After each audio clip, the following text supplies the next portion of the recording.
자, 그건 내 건데 그럼 독수감상부터 먼저 보도록 하겠습니다. 어떻게 뭘로 보내줄래? 파일로 채팅으로. 보내. 어, 무슨 그게 맞나?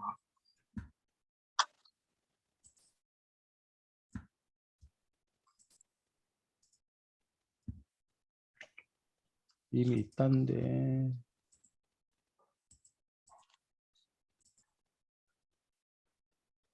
오늘이 26일인가? 네.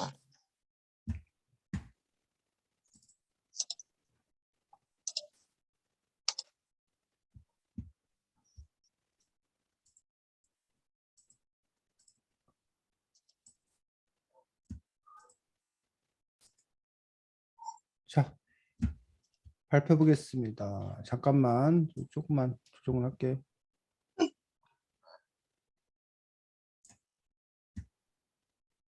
아예요. 어? 아예요. 뭐 글자 수 얼마냐고? 왜 너 말이 자꾸 끊기지? 소리 끊겨요?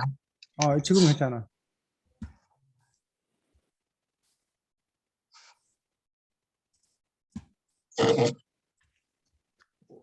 온고지 2754년 온고지 14장을 썼네. 14장을. 어마어마하게 쓰였구만. 어, 지난번에 2배 쓴 거야? 그러면? 거의? 자, 지난번에 한 1000자쯤 썼던 거. 그랬어. 2배가 뭐야? 3배 가까이 됐네. 자, 발표하겠습니다. 나는 공산주의를 싫어한다. 이유는 간단하다. 우선 공산주의인 나라는 대표적으로 중국, 그러나 베이징 올림픽 등 중국이 했던 일들을 보면 중국이 하는 것이 모두 나빠 보이는 건 어쩔 수 없는 사실. 그리고 공산주의는 자본주의와 달리 자신이 일을 한 만큼 돈을 받아가는 게 아닌 자신이 일을 얼마큼 하던 나라가 삭해가고 조금만 쉬는 것이. 이런 비유는 과하지만 소 한 마리가 자신이 번 돈이면 나라가 그 소를 가져가고 그 우유를 가져가는 것이 공산주의라고 합니다. 이렇게 얼마나 일하던 돈을 적게 받는 건 누구나 좋아하지 않는 것이다. 천 기본소득이라는 말을 들었을 때도 그렇다. 기본으로 주는 소득이면 공산주의 아닐까? 공산주의도 모두가 같은 돈을 받는데 기본소득도 그거 아닌가라는 생각을 했다. 그러나 이 책 그건 내 건데라는 책을 읽으며 생각이 바뀌었다. 우선 기본소득은 일을 하든 안 하든 모두에게 기본적으로 나눠주는 소득. 예를 들어서 사람을 가리지 않고 모두에게 나눠주는 무상급식을 생각하면 쉽다. 기본소득에게는 5가지 원칙이 있다. 첫 번째는 모두에게 준다는 보편성. 가난한 사람에게만 주고 중산층의 사람들에게 주지 않는다면 가난한 사람들은 자신이 가난한 사람이란 걸 알리고 받아야 해서 기분이 좋지 않고 돈을 어느 정도 벌어서 돈을 받을 수 없는 중산층이라면 왜 다시는 돈을 못 받냐고 항의할 것이다. 그리고 두 번째로는 대가를 요구하지 않는 무조건성이 있다. 돈을 줄 때 재산이 얼마나 되는지 일을 할 수 있는지 등의 자격 심사를 하지 않고 무조건 지급한다. 다음으로 한 사람 한 사람에게 주는 개별성이다. 요즘 코로나 때문에 긴급재난지원금을 받은 적이 있다. 나도 엄연히 코로나 때문에 피해를 입었기 때문에 나 또한 재난지원금을 받아야 한다고 생각했지만 한 가구당 돈을 줘서 부모님이 돈을 받고 나는 돈을 받지 못한다. 이런 일을 방지하기 위해 개별성이 있는 것이다. 그리고 한 번에 주지 않고 여러 번에 나눠주는 정기성이 있다. 예를 들어 여러 번에 나눠주는 게 아니라 한 번에 준다고 하면 투자를 했다가 실패하거나 한 번에 다 써버리는 등의 사례처럼 한 번 돈을 날리면 다음에 손이 막막해질 수 있다. 마지막으로 현금으로 주는 현금성이 있다. 물건으로 줄 수도 있다고 하지만 자신에게 와닿게 생각을 해보자. 용돈이나 월급을 물건으로 준다고 생각을 해보자. 만약 이번 주 용돈으로 연필과 지우개 같은 학용품을 받았다고 쳐보자. 그러나 이렇게 물건으로 받으면 내가 이미 학용품을 충분히 갖고 있거나 학용품의 디자인이 마음에 안 드는 일들이 생길 수 있다. 그러나 그 돈으로 주면 내가 원하는 물건을 내가 골라서 살 수 있고 만족감은 더 커진다. 게다가 그 돈으로 우리 지역에서 물건을 사니 지역 상권 활성화하는 장점도 있다. 기본소득 한국 네트워크는 기본소득을 주기 위해 소득이 5%, 가지고 있는 땅값의 약 0.5%, 탄소를 배출하는 기업에 탄소 1톤당 48,000원을 걷어 기본소득을 나눠준다고 합니다. 이렇게 모인 돈은 우리나라 국민 모두에게 똑같이 나눠주는 것이다. 우리나라의 상위 10%가 우리나라 소득의 43.4%를 가지고 있다고 합니다. 이렇게 기본소득을 주면 모두의 재산의 일부를 걷어 똑같이 나누어주니 빈부격차를 줄일 수 있다. 그럼 기업이나 부자들은 자신들은 손해보는 게 아닐까라고 할수 있다. 라고도 생각할 수 있다. 그러니 기업이 돈을 벌려면 사람들이 물건을 사야 하고 그 사람들에게 물건을 살 돈이 기본소득이 주어지고 그 돈으로 물건을 사면 기업이 돈을 잘 벌게 되니 선순환이 반복되는 것이다. 또한 이 책에는 기본소득처럼 세상을 더 살기 좋게 만드는 여러 가지 아주들이 소개되고 있다. 주사 일대와 타임뱅크. 주사 일대는 말 그대로 일주일에 4번만 일하는 자리다. 그러나 4일만 일하면 월급이 적어지는 게 아닌가라고 생각할 수 있다. 그러나 여기에 기본소득이 더해진다면 그 부담은 줄어든다. 게다가 주 5일 일하던 게 4일로 줄었으니 기업은 더 많은 사람을 뽑아야 하므로 우리나라의 가장 큰 문제 중 하나였던 실업률이 줄어들 것이다. 타임뱅크는 남은 좋은 시간을 적립해 그 시간만큼으로 도움받을 수 있는 교환 시스템이다. 예를 들어 한 가수가 1시간을 사용해 변호사에게 법률 상담을 받는다. 그 변호사는 받은 1시간으로 청소부에게 자신의 사무실 청소를 부탁하고 청소부는 사무실 청소를 해주고 변호사에게 법률 상담을 받은 가수의 공연을 보러 간다. 이렇게 모든 사람의 1시간은 같다라는 생각을 바탕으로 변호사, 가수, 청소부 모두 자신의 재능을 바탕으로 서로에게 필요한 것을 주고 많은 서로 만족감을 얻을 수 있다. 이렇게 주 4일대로 줄어든 노동시간을 타임뱅크를 통해 재미있게 쓴다면 세상에 더 활기차고 살기 좋아지지 않을까? 그런데 이 좋은 제도가 왜 시행이 안 될까? 이 제도가 아직 시행이 되지 않은 이유는 이런 제도들이 우리나라에 소개된 지 얼마 되지 않았기 때문이다. 예를 들어 민주주의도 좋은 제도이지만 4.19 혁명, 5.18 민주화 항쟁, 6월 민주항쟁 같이 큰 노력과 희생 끝에 이루어지지 않았는가. 우리도 이렇게 노력해서 이런 제도가 시행된다면 우리나라가 살기 좋아질 것이다. 기본소득은 유토피아에서 처음으로 등장한 개념이라고 합니다. 우리가 아직은 할 수 있는 게 많이 없을지라도 이 책을 읽고 많은 사람들에게 알리면 그들 모두가 이 책을 읽고 기본소득에 대해 알게 되어 우리나라가 기본소득과 이런 제도들을 시행한다면 우리나라 유토피아가 될 수 있을 것이다. 주성이가 글을 아주 잘 썼네. 그래서 주성이 글이 어쨌든 지난번 글 때 비해서 양적으로 또는 내용 질적으로 성장한 것도 물론이고 그 선생님이 어쨌든 그 요구했던 그런 부분들을 많이 반영해서 쓴 것들 아주 좋은 점이라고 생각을 합니다. 그래서 어쨌든 뭐 좋은 글 쓰느라고 수고 많이 했습니다. 아주 잘 봤습니다. 두 가지만 얘기를 더 하자면 주성이가 이 부분에서 하나는 문단 구별을 너무 이렇게 형식 문단 너무 큼직큼직하게 해줬어. 요게 지금 한 문단이거든. 여기 그래서 여기 네가 지금 공산주의를 싫어하기 때문에 그 얘기가 이게 맞아. 이게 한 문단인 게 맞아. 내용적으로는. 근데 내용적으로는 한 문단이지만 요거 자체가 너무 커. 그러면 이제 형식적으로 좀 나눠줄 필요가 있는데 여기 보면 이런 비유는 과하지만 이 정도에서 한번 나눠줘도 괜찮아. 이해가 무슨 말인지? 요 정도 사이즈가 그냥 읽기가 딱 좋아. 그냥 여기서 한 번 다 끝나고 그다음 여기서도 보면 우선 기본소득 해가지고 5가지 원칙에서 여기에서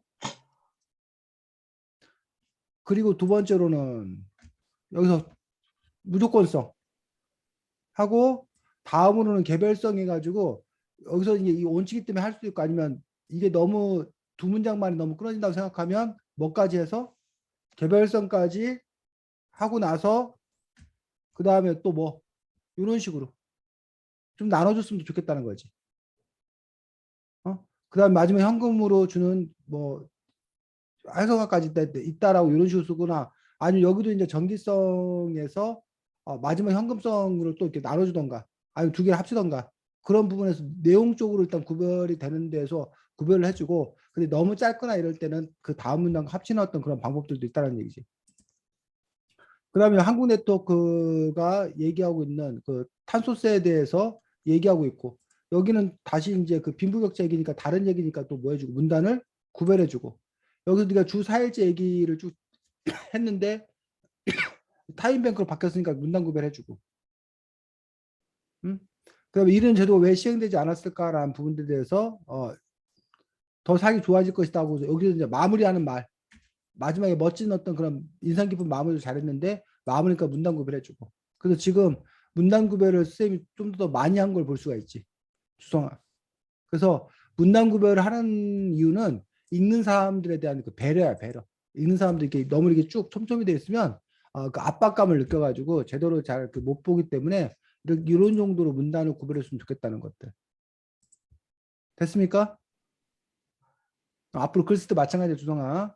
자, 그 다음에 주성이 아까 어디인가 있다가 버벅거리는 부분이 있었지. 그 같은 말이 뭔가 이상하게 그 반복돼가지고 어디였더라? 시행이니까. 그런데 이 좋은 제도가 왜 시행이 안 될까? 이 제도가 아직 시행이 되지 않은 이유는 그래서 그런데 이 좋은 제도가 왜 시행이 안 될까 하고 안 될까 해서 왜 안 될까라고 썼는데 여기서 또 이 제도가 시행이 아직 안 된 이유는 라고 하고 썼는데 그냥 바로 이거 빼버리고 안 될. 그런데 이 좋은 제도가 왜 시행이 안 될까? 뭐 그 까닭은 이 제도들이 우리나라에 소개된 지 얼마 되지 않았기 때문이다. 이런 식으로 그냥 이렇게 바로 써줬으면 좋겠다는 거지. 그래서 비슷비슷한 표현들이 좀 이렇게 중복되는 부분도 있기 때문에 그런 점들을 조금 뭐해? 다듬어 주었더라면 큰 노력과 희생이 또 이루어지지 않았는가? 우리도 이렇게 노력해서 이런 제도가 우리도 이렇게 노력해서 뭐 이런 제도가 하지 말고 그냥 기본소득 제도가 실제로 시행된다면 우리나라가 더 살기 좋아질 것이다. 이런 식으로 해서 가급적이면 뭐 이런 저런 그런 같은 이런 가리키는 말들은 사용하지 않는 것들이 그리고 이제 그것들이 바로 앞에 나왔을 때 그래서 무엇을 가리키는지 알 수 있을 때 사용하고 그렇지 않고는 이렇게 직접 그 명사를 사용한 것들이 더 좋겠다라는 것들에서 그런 부분들을 조금 더 이제 다듬어 쓸 수 있더라면 더 좋은 글이 될 수 있을 거라고 더 좋은 글이 된다고 생각합니다. 그래서 어쨌든 주성이가 글을 아주 열심히 잘 썼습니다. 이렇게 하면 되고 주성아 이거 열심히 쓴 거 제출해. 아, 스스로 어, 어떻게 해요? 너네 그 학교 그 포스터 붙었다며? 저도 안 읽어봤어. 안 읽어봤어? 잠깐만. 그거 어떻게 하는 건가? 너네 학교 차원에서 걷는 거 아닌가? 그거는 잘 모르겠어. 잠깐만 봐볼게.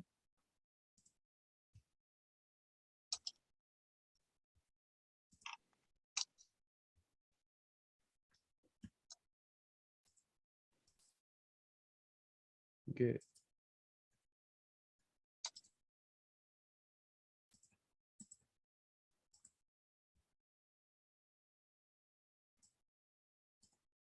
뭐라고 온라인 응모 방법. 개인 응모만 가능하네. 네이버 링크로 응모한다는데? 네. 학교 도서관 지원을 위한 제16회 전국 청소년 독후감 대회 이거를 검색해 봐야 되겠다.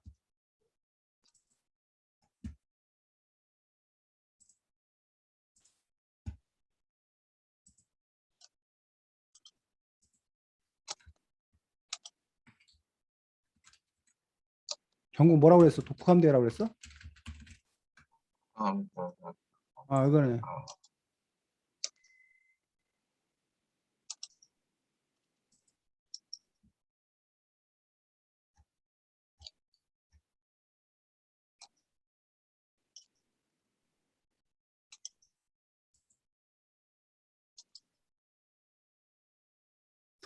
온라인 응모하거나 오픈 응모한다는데 온라인 응모해야 되겠네. 8월 31일까지. 많이 나왔네. 네이버 카페에 접속해가지고 전국 청소년 독후감 대회를 문의하면 된대. 쌤, 요 링크를 너한테 보내줄게. 네.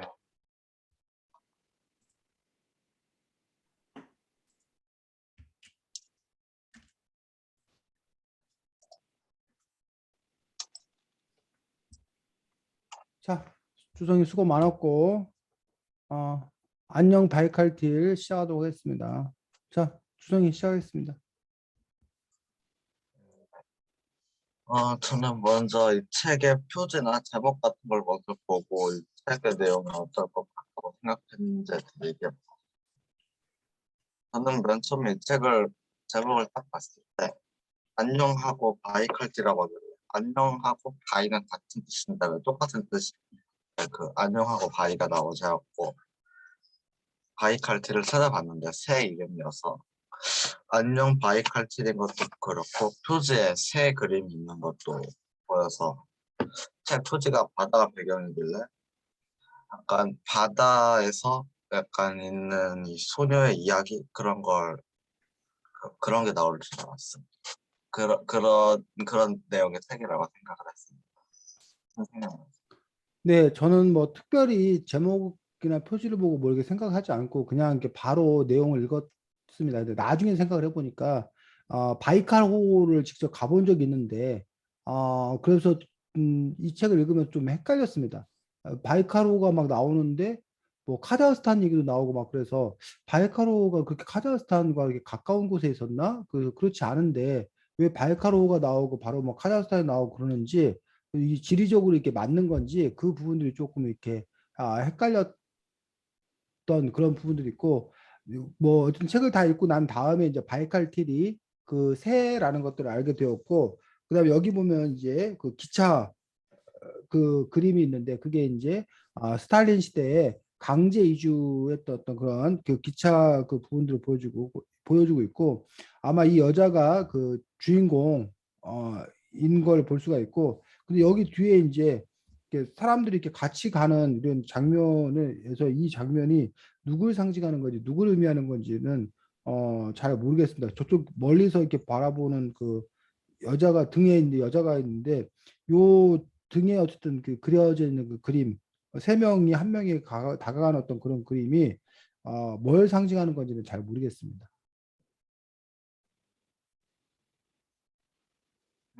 그리고 저는 여기 중간에 약장수가 그 여기서 주인공을 같이 배 타고 울릉도로 가려고 하는데 강릉으로 가갖고 바로 울진으로 가갖고 바로 그 울진행 버스를 타고 갔고 거기서 배를 타고 울릉도에 갔는데 만약 만약 내가 주인공이었더라면 어떻게 행동했을지에 대해 알아보고 있었어요. 저는 그냥 따라갔을 것 같습니다. 그 이유는 처음 와보는 곳이기도 하고 또 진짜로 여기 약장수가 나중에 나온 것처럼 진짜 강릉에서 배 타고 갈 수 있는 거니까 일단 그냥 따라갔을 것 같습니다. 선생님 말씀 주세요.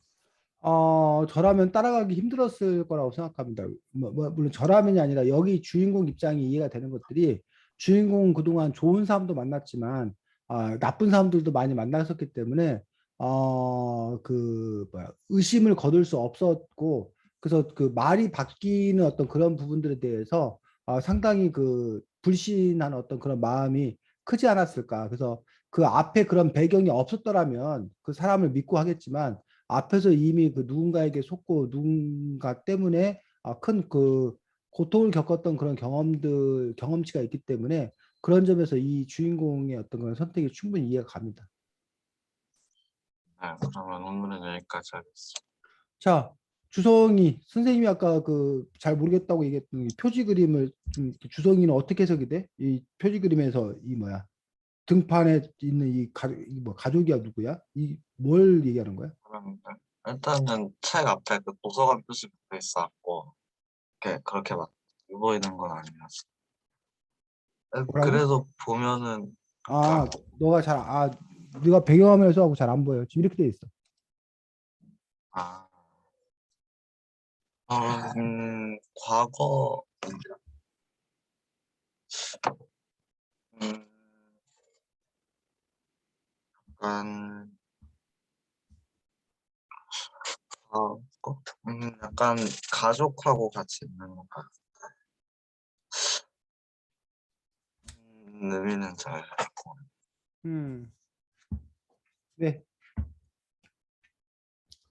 그래서 뭐, 이게 뭐 중간에 있는 게 아빠 남자인데, 남자고 왼쪽에 있는 여자 있고 밑에 아이가 있어서 이게 뭐 두고 온 동생, 근데 동생도 여자 아니었어? 두고 온 동생이 남자였어? 두고 온 동생이 이름밖에 안 나왔어. 아, 이름밖에 안 나와서 저기는 뭐야 태어난 아기는 어떻게 된 거야? 그 아기는 뭐 이렇게 아기가 크실 일은 없고 그러면 여기 위에 있는 애는 또 다른 주인공 여기 있는 주인공은 또 다른 또 다시 그린 건가? 뭐 이런 부분들이 사실 이 그림이 조금 이해하기가 어려웠습니다. 제 개인적으로는. 자, 아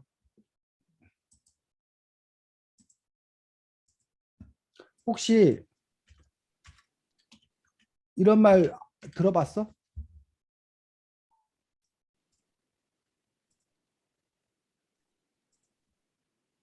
주성이 로드무비 로드무비 어? 아니요. 처음 들어봐? 그러면 로드무비가 뭔지 한번 네가 예상을 한번 해봐. 길에서 찍는 거니까 음, 길 도로 영화니까 약간 도로에서 가면서 찍은 영화, 차에서만 찍은.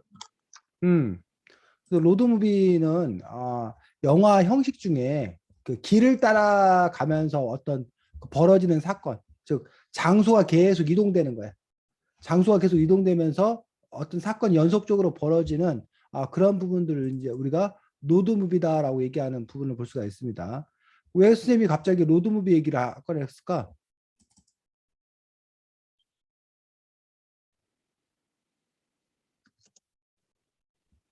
주성아, 선생님이 로드무비 얘기를 꺼낸 이유가 뭐야?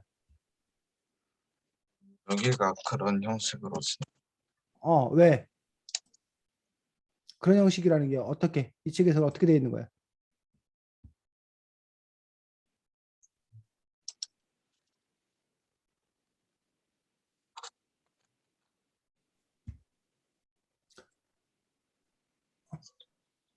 안녕 발칼길에서 로드무비 형식을 뗐다는 게 무슨 얘기냐고, 주성아. 약간 주인공이 이제 가면서 약간 주인공이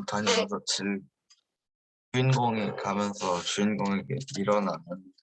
음. 그래서 우리가 이 주인공의 그 행적이라고 해야 되나? 요걸 우리가 한번 추적을 해보자는 거야. 이 책에서. 그래서 이 책 주인공들은 처음에 어디서 출발한 거야? 연애 중간. 연해주에 출발해. 그래서 연해주를 한번 찾아볼 수도 하겠습니다. 주성이가 검색을 해서 연해주가 어딘지. 그래서 그 하나를 공유를 좀 해줄래?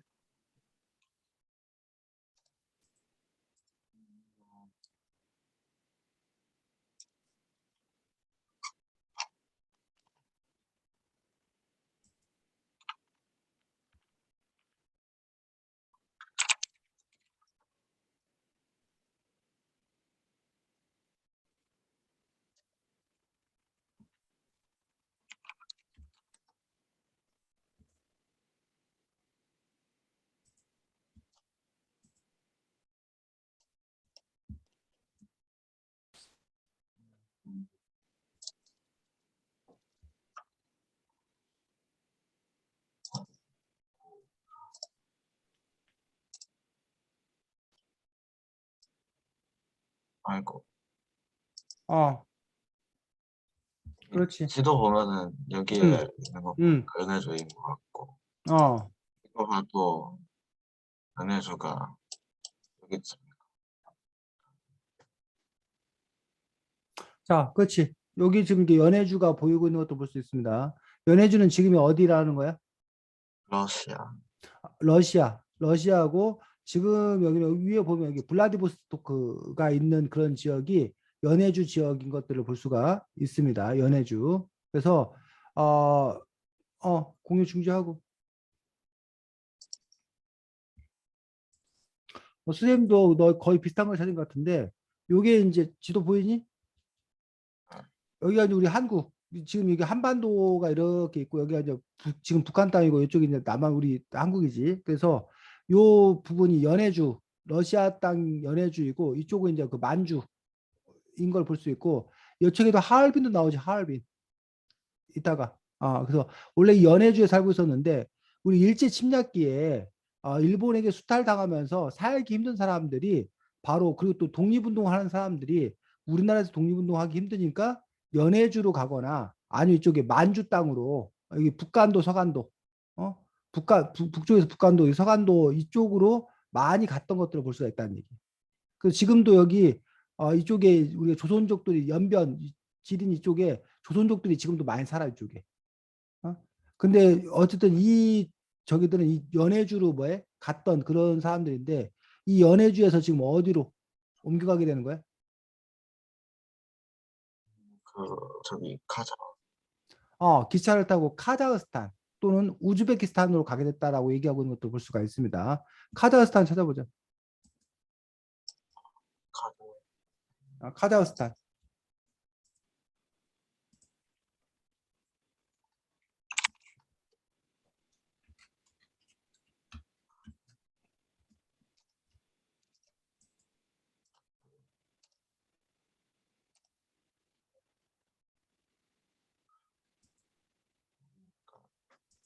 있겠죠. 음, 그렇지. 거기가 이제 카자흐스탄이고 카자흐스탄 바로 밑이 우즈베키스탄인 걸 볼 수 있는데 그 지도를 키울 수는 없지. 이 카자흐스탄이 지금은 독립된 국가야. 그런데 그 이 책의 배경이 되어 있을 때만 해도 이 카자흐스탄이 독립적인 국가가 아니라 뭐였다는 거야? 소련, 구소련. 지금은 러시아지만 당시에는 소련이었다는 거지. 그래서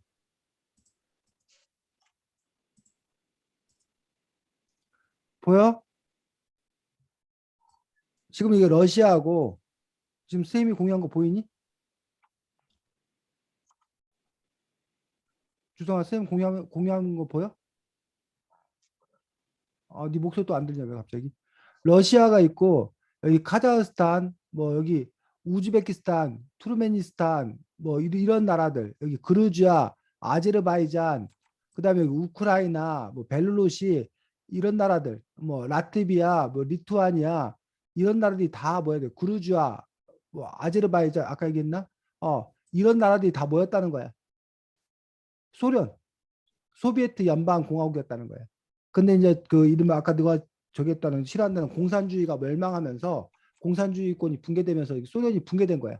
그러면서 러시아를 비롯한 여러 나라로 이렇게 쪼개진 열 몇 개 국가로 쪼개진 어떤 그런 상태인 걸 볼 수가 있는데 어쨌든 요 아까 그 연해주는 여기였잖아. 블라디보스토크인데 여기였잖아. 그 여기에서부터 어디까지? 요 카자흐스탄까지 기차를 타고 수십 일을 달려서 이렇게 가게 됐던 그런 부분들을 볼 수가 있다는 거지. 그리고 아까 카자흐스탄 어디 있어? 여기지. 근데 바이칼은 선생님이 알고 있기로는 여기가 바이칼이거든. 이게 바이칼 호수거든. 선생님이 알고 있기로는 이게 바이칼 호수잖아.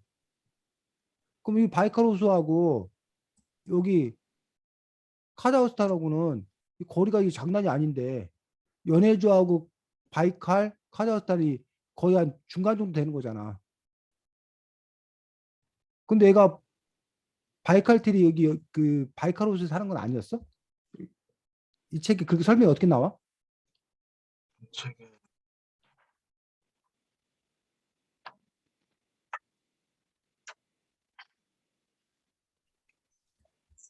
자, 어쨌든 여기 카자흐스탄까지 와. 근데 이 카자흐스탄에서 다시 어디로 가는 거야? 다시 하얼빈. 하얼빈으로 가는 거지. 아까 하얼빈 쌤이 찾았었는데 여기 하얼빈 보여? 요 하얼빈은 또 왜 중요해? 우리가 하얼빈이 익숙하지. 하얼빈 왜 익숙해? 주성아. 안중근. 안중근 의사가 바로 이토 히로부미를 사살한 곳이 이 하얼빈이야. 이 하얼빈은 어디 땅이라는 거야? 지금 보면 여기 어디 땅이야? 이게 어느 나라야?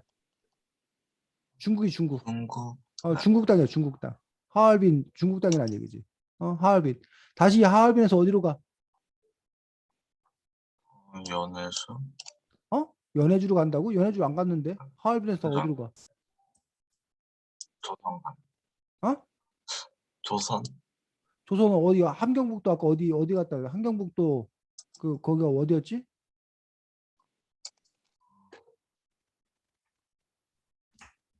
함경북도 어디였어 그게?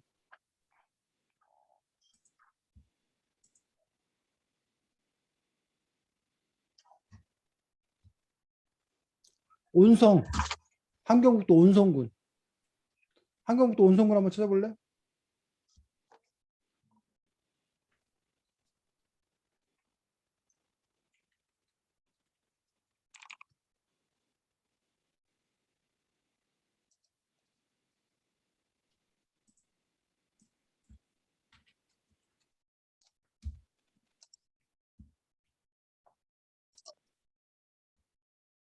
여기 원서 어,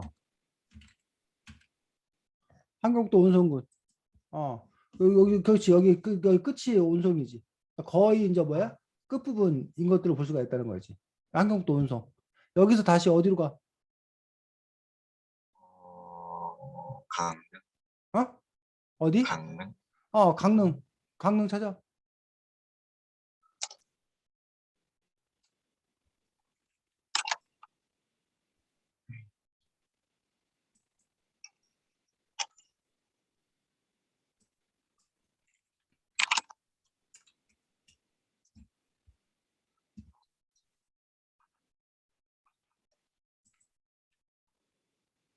너무 저기였다. 여기 강릉 강릉. 그 강릉에서 다시 올 어디로 가? 올진으로 울진. 올진 울진에서 다시 울릉도 울릉도. 울릉도에서 다시 또 어디 가? 들어갔어요 울릉도 뭐라고? 아니에요. 어? 울릉도에서 또 울릉도에 잠깐 독도 갔다가 다시 돌아오는 걸로 이야기가 끝이 나지. 그래서 요 부분들을 선생님이 요 컴퓨터 잘 못 달라가지고 이거를 한번 다 연결해 보면 어떻게 그 얘기할 수 있을 건지라는 부분들.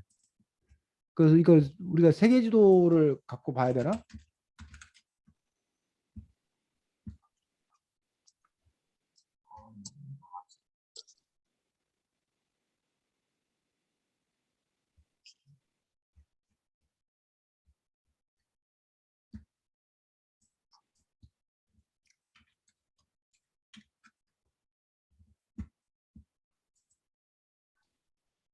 공유 중지예요.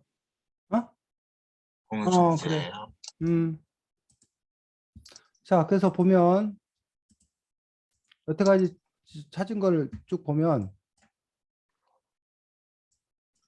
이쪽 연해주에서 출발해서 이쪽 연해주에서 살다가 어디로? 카자흐스탄으로 갔다가 다시 여기 하얼빈 왔다가 그다음 이쪽에 이 정도 함경북도 온성이 이 정도지. 아까 이 정도였지. 함경북도 온성으로 왔다가 그 다음에 여기서 강릉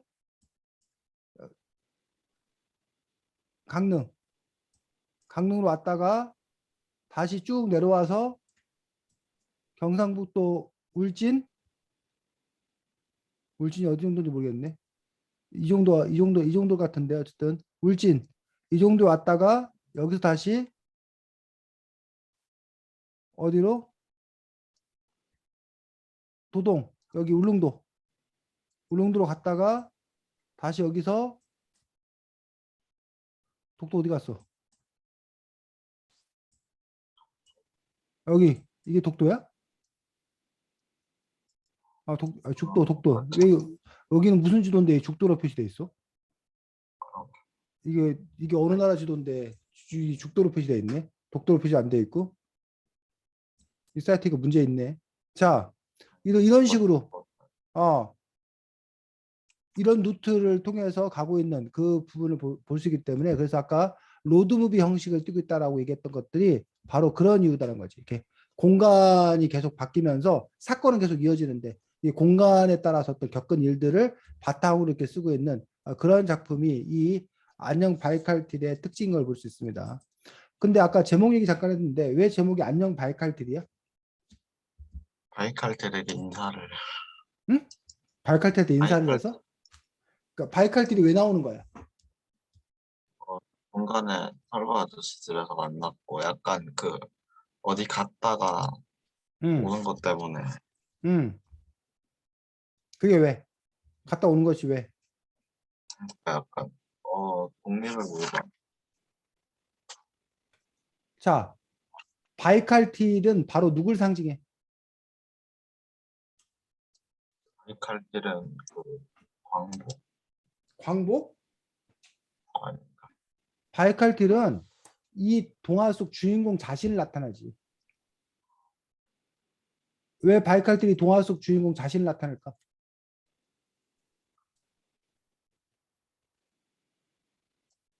그렇게 생각 안 해? 주성이는?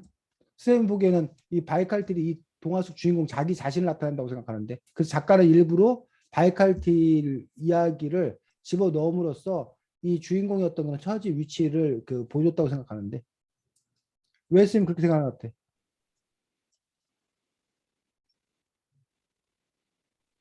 얘네가 얘가 이동한 위치에 비슷하게 바이칼 음. 그래서 바이칼틸이라는 것들이 결국은 이 뭐야 한반도로 오잖아. 그 다시 러시아와 한반도 사이로 왔다 가는 어떤 그런 부분에서 나라를 잃고 러시아를 갔다가 다시 고향으로 찾아가는 어떤 그런 자신을 얘기하는 것이라고 볼 수 있지. 또 그 이 주인공이 만난 바이칼틸은 또 가족들과 뭐해서 떨어져 있어가지고 떨어져서 다쳐서 외로이 있다가 결국 다시 가족들을 찾아가기로 했던 그런 바라는 어떤 그런 마음들 속에서 이 바이칼틸은 단지 그냥 새의 이야기가 아니라 바로 자기 자신을 상징하는 그러한 부분들 어려운 역경들을 이겨내고 마침내 가족들을 향해서 또 그 한반도를 향해서 가고자 하는 어떤 그런 의지들 이런 것들을 보여준다고 볼 수 있지. 자, 그래서 아까 이제 이 책이 이제 공간적 배경으로 보면은 그러한 것들을 볼 수가 있고 또 하나 이 책 안녕 바이칼틸 같은 경우가 또 하나 그 실제 역사적 사건을 바탕으로 하고 있어. 이 책에서 다뤄지고 있는 역사적 사건이 여러 가지가 나오는데 어떤 역사적 사건을 다루고 있을까? 일단은 그 연해주에서 저기 중동 그 카자흐스탄으로 이주하는 거. 이른바 스탈린 시대에 아, 소련이 구소련이지 이른바 한인들을 강제 이주 시킨 사건. 그래서 어디서 어디로? 연해주에서 이른바 중앙아시아, 어? 뭐 여기서는 카자흐스탄 또는 우즈베키스탄. 이 스탄이라는 말, 아프가니스탄, 스탄이라는 말이 땅이란 뜻이, 땅이란 뜻이라는데 어쨌든 왜 그러면 한인들을 이렇게 강제 이주 시켰던 거야? 일본인이랑 한국인하고 구별이 안 가니까 근데 왜 구별이 안 간다고 그래? 구별한다고 이주를 시켜?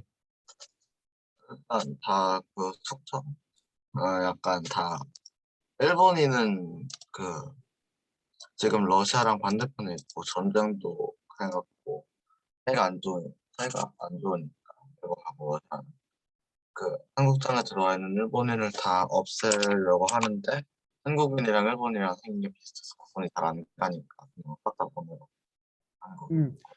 이 책에서는 한국인이 일본인의 스파이로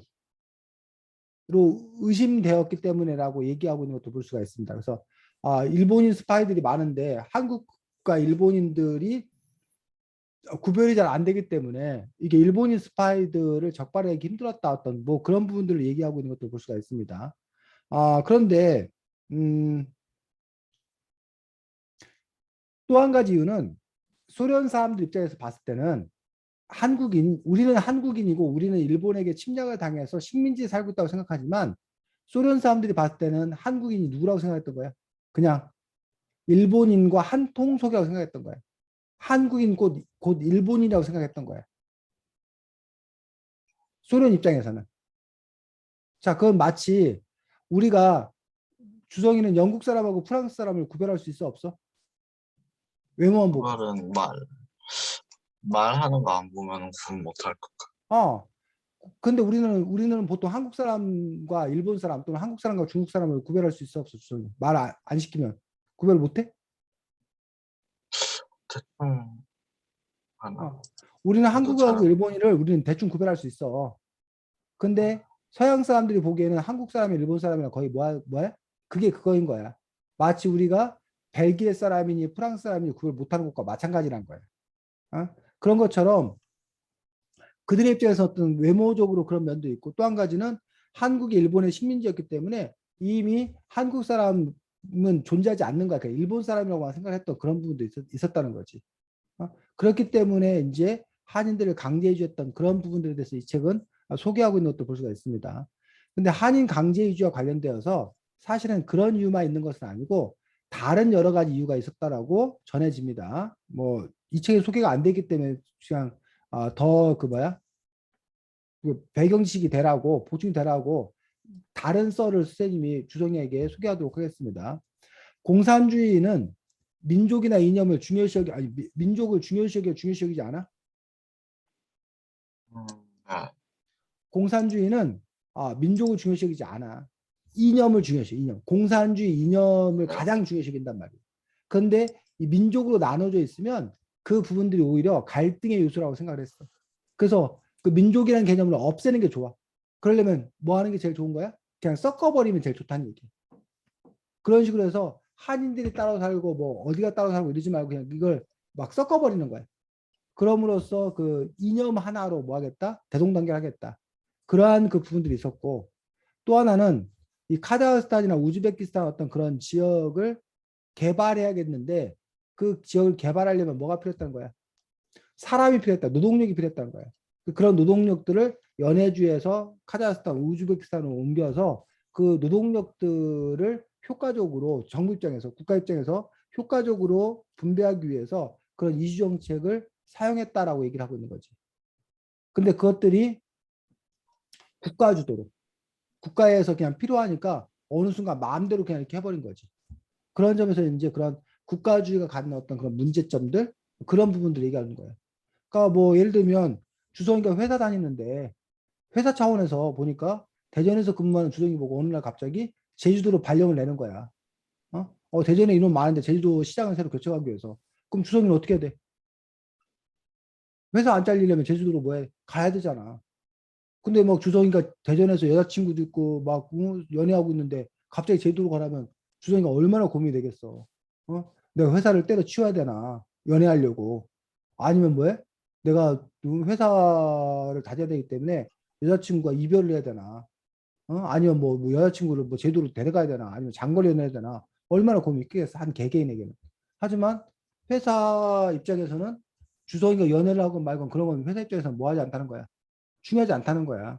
회사의 이익이 가장 크게 되는 부분들을 제1차적인 고려로 삼는다는 거지. 그 과거의 소련이 그런 국가주의 입장에서 소련이 바로 그런 식으로 각 개개인의 의사나 이런 것들을 존중하지 아니하고 그렇게 국가의 어떤 자원의 효율적 배분 이런 것만 생각했다는 거지. 자유민주주의 국가에서는 생각하기 힘든 어떤 그런 일들이지. 개개인의 어떤 그런 의사를 존중하는 어떤 그런 분들을 갖고 있기 때문에. 그런 점에서 이제 국가 운영의 어떤 그런 시스템이 달라진 것도 볼 수 있습니다. 두 번째는 또 뭐가 있었어?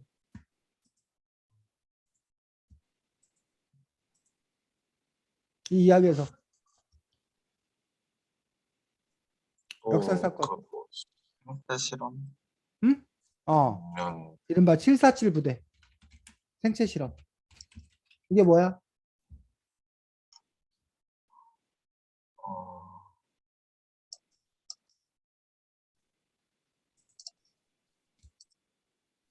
그래서, 그러니까 생체 실험은 들어는 가는데, 다른 거는 다. 음. 자, 이번에 코로나19 백신을 각 나라들이 앞다퉈서 만들었잖아. 근데 이런 백신이나 이런 그 의약품 이런 것들을 만들려면 그 전에 뭘 해봐야 돼? 실험. 실험해야 돼. 실험을 해봐야지. 이 약이 정말 효과적인 건가. 근데 우리는 요즘 보통 뭐부터 시작을 해? 동물 실험부터 시작을 하잖아. 그 동물 실험을 통해서 효과가 입증되고 안전성이 입증되어야 그 다음에 이제 뭘 하는 거야? 사람들 대상으로 실험을 하잖아. 어? 그 사람들 대상으로 실험을 막 거친 다음에서 이제 그 다음 단계로 이제 보급되는 그런 부분들을 택하고 있다는 거예요. 그런데 생체 실험을 한다라는 거는 이른바 검증되지 않은 동물 실험을 거치지 않은 거를 그냥 바로 누구에게 인간에게 바로 투여를 하는 거야. 왜 바로 인간에게 투여할까?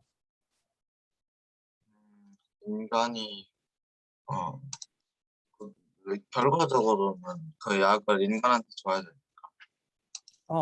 결과적으로 인간한테 줘야 되지. 결국 두 가지 효과가 있는 거지. 일단은 실험 기간을 대폭 단축시킬 수 있잖아. 동물 다음에 사람 가야 되는데 동물 생략해버리고 사람한테 바로 가면 그 효과가 바로바로 입증이 되잖아. 그런 점에서 시간을 단축할 수 있다는 점. 또 비용도 엄청나게 절약할 수 있다는 점들. 그런 점들 때문에 생체 실험을 단행을 했던 것들을 볼 수 있고 그로 인해서 많은 사람들이 생체 실험에서 희생당하는 그런 부분들을 볼 수 있다는 거지. 그래서 일본이 실제로 그 시기에 의학 기술이 발달하게 되는 그런 부분을 볼 수 있고 오히려 백신을 러시아나 중국이 더 먼저 개발했던 거 알아? 코로나19 백신을? 미국이나 서방보다? 못 들어봤어? 네. 러시아인가가 제일 먼저 만들었을 거야. 그럴 수 있었던 이유가 두 가지 이유인데, 하나는 국가 차원에서 막 이렇게 그런 걸, 규정이나 이런 거를 대폭 간소화시켜 버린 거예요. 또는 뭐 이런 인체 실험 이런 것들에 대해서 국가 주도적으로 막 이렇게 강제로 이렇게 강제까지는 아니겠지만 어쨌든 실시를 해버린 거예요. 그리고 그 단계를 막 줄여져 버리고. 그러다 보니 그에 비해서 이제 서방 같은 경우는 이런 절차와 과정을 밟아갔기 때문에 그런 점에서 오히려 러시아가 더 먼저 그러한 백신을 만들어낼 수 있다는 거지. 그래서 과연 그것들을 위기 상황에서 더 빨리 만들어냈기 때문에 그걸 칭찬해야 될 일로 봐야 될 것인지 아니면 그런 절차와 규정을 지키지 않았기 때문에 그런 점에서 이른바 비민주적이다. 독재 성향 국가주의다라고 비판해야 될 것인지 그 부분들은 또 의견들이 좀 달라질 수 있겠지. 주성이는 어떤 쪽이어야 된다고 생각이 들어? 백신 개발을 위해서 절차와 과정을 생략할 수도 있다고 생각이 들어? 아니면 백신 개발 일을 할지라도 절차와 규정이 준수돼야 된다고 생각이 들어? 절차와 규정을 준수돼요. 하지만 그거에 대해서 반론하는 사람들은 뭐라고 반론할까? 주성에 대해서. 응? 그 사이에 많은 사람들이 죽어갈 수 있잖아. 코로나19로 인해서 고통받는 사람들 생각하면 이른바 다수를 위해서 소수가 좀 희생돼야 되지 않냐.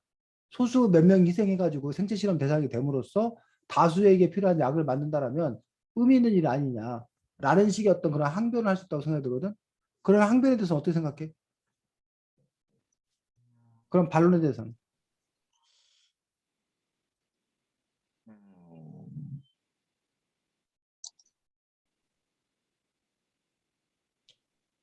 그래서 이른바 전체주의, 국가주의가 다수를 위해 소수는 희생할 수 있다는 어떤 그런 생각이 강한 걸 말해.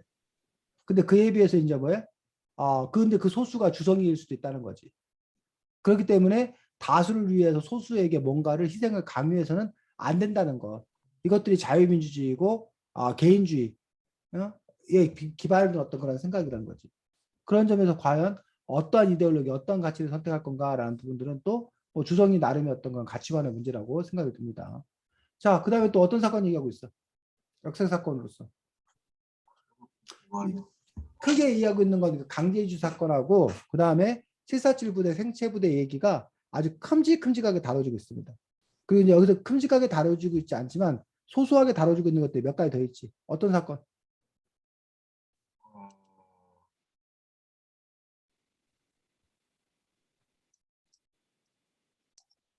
음, 어떤 아주머니가 이 애한테 접근하지. 주인공한테. 돈 많이 벌게 해주겠다고. 그게 무슨 사건을 얘기하고 있는 거야? 응? 데려간 뭐라고? 왜 돈 많이 벌게 해준다고 하고 왜 데려간다고 했던 거야? 그 일이 뭘 뜻하는지 몰라? 위안부? 그렇지. 위안부 문제를 얘기하고 있지. 위안부라는 표현에 대해서 일본군 성노예라는 표현이 더 옳다고 주장하는 사람도 있는데 이 주인공이 거기에 끌려간 건 아니지만 그런 그 역사적 사건을 또 일부분 녹여낸 것들을 볼 수가 있지. 그리고 또 제일 마지막에는 독립, 응? 그 약간 만세운동이라고 해야 뭐라고? 만세운동이라고 해야 되나? 그 만세운동인데 그 만세는 네가 만세운동하면 우리 보통 3.1 독립 만세운동 얘기하잖아. 이건 지금 3.1 독립 만세 시기가 아니잖아. 지금 이 시기는 어떤 거야? 만세운동이 아니라. 제일 마지막은 역사 사건이 뭐야? 독립, 어?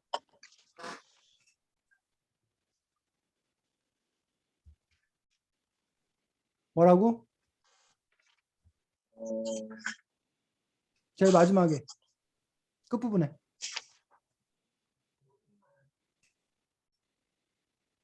울릉도 가고 독도 가는 얘기 나오는 게 왜 나오는 거야? 역사 사건이 뭐야? 안 들려 마이크가. 독립, 독립이지 독립. 독립이 됐고 해방이 되었고 그러면서 독도에 있던 누구를 일본인들을 몰아낸 것들. 그러면서 이른바 독도의 주권이 우리에게 있음을 보여주는 거지. 그래서 일부러 독도의 울릉도로 설정을 하고 독도 얘기를 집어넣은 거야. 이 작가가. 왜 독도 얘기를 집어넣었을까?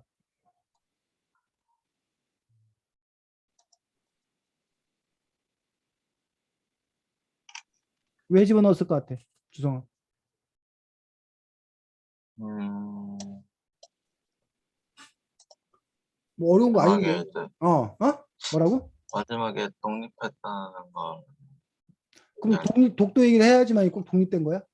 저기에서 끝나면 안 됐던 아, 거야. 환경부도, 독도는 어, 우리나라 땅 현재 그거 독도 영유권을 둘러싸고 우리나라, 일본이 갈등하고 있잖아. 그런 점에서 이제 이른바 반일, 또 독도가 우리 땅이라는 것들을 분명히 하기 위해서 그런 목적 의식을 갖고 이 책을 쓴 것 아닌가라고 볼 수 있다는 거지. 됐니? 그래서 이 책이 갖는 어떤 그러한 의미는 어쨌든 그 뭐야 일제 침략기 당시에 그 해외로 가서 고통받았던 여기서 이제 그 뭐야 뭐 까레아라고 얘기하는 지금도 사실 있어. 우즈베키스탄, 카자흐스탄 이런 곳에 우리 한인 4세, 5세들이 지금도 살고 있다는 얘기야. 그들 중에 일부는 우리나라에 왜 귀국을 한 어떤 그런 분들도 볼 수가 있는데 그들이 뭐야 다른 나라에서 러시아에서 또 우즈베키스탄에서 한국인으로 조선인 고려인으로 살아가는 것들이 어떤 의미가 있는 것인 건가라는 부분에 대해서 얘기를 하고 있는 것들을 볼 수가 있지.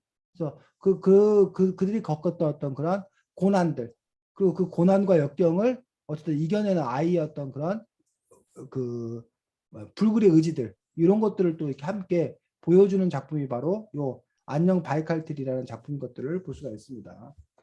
자, 다음 주 글쓰기 과제는 뭘 것 같아, 주성아? 어? 뭐라고? 왜 자꾸 끊기지? 로드 다음 주 과제는 로드무비 형식의 글쓰기입니다. 자, 두 가지가 가능합니다. 1번, 실제 주성이의 이야기. 2번, 주성이가 창작한 이야기. 둘 중에 네가 하고 싶은 걸 하면 돼. 조건은 딱 하나야. 로드무비 형식이라는 것들인데, 그 로드무비 형식은 결국 뭐야? 이 책처럼 장소를 뭐 해가면서 바꿔가면서 장소가 바꿔가면서 어떤 사건이 뭐 되는 거 진행되어 가는 것들을 보여주는 거지. 어느 한 장소 한 공간에서 벌어진 일들이 아니라 장소가 바뀌어가면서 벌어진 어떤 그러한 일들. 그래서 주성이도 개인의 일로 치면은 뭐 학교에서 뭐 아니 집에서 학교에서 뭐 학원으로 갔다가 뭐 이런 거에서 어떤 사건이 이렇게 연결돼 갖고 벌어지는 뭐 그런 얘기를 네가 써도 되고, 어? 아니면 네가 어디 뭐 여행 갔다 온 그 부분들을 갖고 뭐 그 이런 얘기를 장소가 바뀌면서 그 장소에 벌어진 일들이 어떻게 엮여갔나를 쓰는 것도 가능하고 해서 너의 실제 얘기를 써도 좋고 실화를 아니면 네가 뭐해서 상상해서 이야기 그 장소가 바뀌어가면서 이야기가 진행되는 어떤 그런 방식으로 써도 좋고 이해가? 그래서 어쨌든 공간적 배경이 달라지면서 어떻게 글들이 진행되어 가는 건가 그런 형식의 글들도 이번 기회에 주성이가 써봤으면 좋겠다라는 겁니다. 질문 네, 주성아. 질문은 질문 없고 자 아유 독서감상문 아주 쓰느라고 고생 많았네. 얼마나 걸려서 그거 쓰는데? 1시간? 1시간. 야 너 천재다. 어? 1시간 만에 그 글들 다 써내고 남들은 막 서너 시간 막 네다섯 시간 걸려 낑낑거리면서도 막 다 못 썼다고 징징거리던데. 주성아 너 글쓰기에 재능이 있는 거야? 잘 모르겠어. 한번 잘 살펴봐. 너에게 그런 재능이 있는 것 같아. 자, 잘 지내시고 다음 주에 안녕 바이칼딜 로드무비 형식의 글쓰기로 만나도록 하겠습니다. 수고 많았습니다. 잘 쉬어. 어, 음.